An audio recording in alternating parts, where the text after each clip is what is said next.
स्वागत है आप सबका मेरे चैनल स्टोरी इलैबोरेटर पे। तो आज आप सबके सामने प्रस्तुत है एक डरावनी दुल्हन की कहानी। ऐसी ही दिलचस्प और डरावनी कहानियाँ सुनने के लिए इस चैनल को सब्सक्राइब ज़रूर करें। तो चलिए शुरू करते हैं आज की कहानी। यह घटना बिहार के बक्सर ज़िले की है। वहाँ पर एक परिवार था जिसमें रौनक नाम का एक लड़का अपने माँ बाप एवं भाई बहन के साथ रहता था।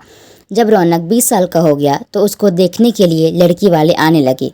कुछ ही दिन बीते थे तभी रौनक को एक लड़की की फ़ोटो बहुत ही अच्छी लगी। उसने अपनी माँ से कहा, माँ मैं इसी लड़की से शादी करूँगा। तब उसकी माँ ने कहा, ठीक है बेटा, मैं इसी लड़की से तेरी शादी करवाऊँगी, और लड़की के पिता को हाँ बोल दिया। कुछ दिन बाद उसकी शादी का दिन आ गया। वह बहुत ही खुश था क्योंकि उसकी हल्दी मेहंदी और संगीत से घर में खुशी छाई हुई थी। सारे मेहमान से उसका घर भर गया था। वह मन ही मन सोच रहा था कि मैं अपनी वाइफ को बाहर घुमाने ले जाऊंगा, दोस्तों के साथ खूब बातें भी करूंगा। और उस दिन उसका इंतज़ार भी ख़त्म हो गया था क्योंकि उसकी शादी जो हो रही थी। गांव वाले भी धूमधाम से बारात लेकर लड़की के घर पहुंचे और दोनों की शादी भी हो गई। जब सुबह विदाई हुई तो उस समय लड़की को डोली में अकेले ही ससुराल ले जाया जाता था। चार कहार डोली को उठाते उठाते थक गए थे। वह बेचारे सोचे कि कहीं पेड़ दिखा तो डोली उसके नीचे रख देंगे, तो थोड़ी देर आराम करके फिर आगे बढ़ेंगे। और आम का पेड़ तभी दिख गया। वह लोग डोली को रखकर पानी पीने लगे और बोले कि बहू, अगर आपको भी प्यास लगी हो तो पानी पी लो। बहू ने कुछ नहीं बोला और चारों की थोड़ी सी आंख लग गई। तभी उस पेड़ की चुड़ैल नीचे उतरी और दुल्हन को मारकर उसके अंदर आ गई और डोली में बैठ गई क्योंकि दोपहर का समय था।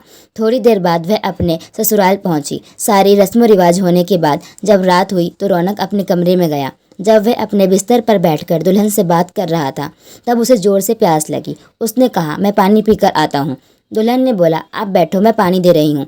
इतना कहकर उसने अपना हाथ लंबा किया और कुएं से पानी निकालकर उसको दे दिया।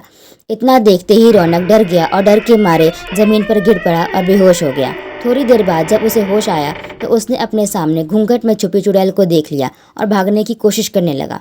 तभी उस चुड़ैल ने बोला, अब भागो मत, मैं आपको मारूंगी नहीं और अब मैं आपके साथ रहूंगी भी नहीं, नहीं तो आप जीवित नहीं रहोगे, क्योंकि आपने हमारा चेहरा देख लिया है। लेकिन यह गांव हमारी ही निगरानी में हमेशा रहेगा क्योंकि यह मेरा ससुराल है।